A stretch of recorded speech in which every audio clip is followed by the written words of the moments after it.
Movie starts with therapist Rose Cotter. One of Rose's newest patients is graduate student Laura Weaver, who claims to be terrorized by an evil entity who presents itself as unnaturally calm and smiling people.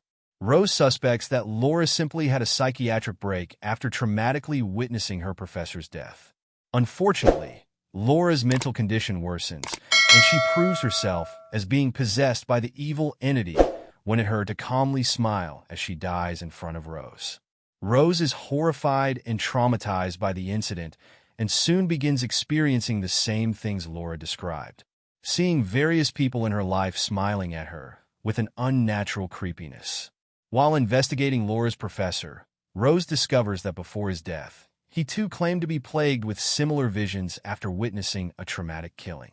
As Rose explains her experiences to those around her, she is met with the same skepticism she gave Laura.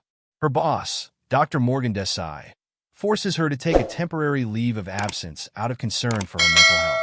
Rose's fiancé, Trevor, refuses to believe her claims of possession and fears she has gone crazy. Rose's therapist, Drive Northcott, believes that she is simply dealing with the repressed trauma of watching her own mother die as a child.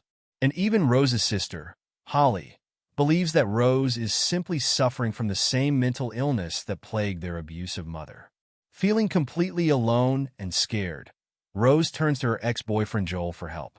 Joel is police detective, and he looks into the old case files and discovers a series of seemingly self-inflicted deaths that all claim to have witnessed traumatic smiling deaths of their own within a week of their passing. Rose and Joel then discover a lone survivor in the chain of deaths, convicted murderer Robert Talley. Robert explains that the entity possessing feeds on trauma, and the only way he could stop it when it possessed him was to murder someone in front of a traumatized witness, passing the entity onto them.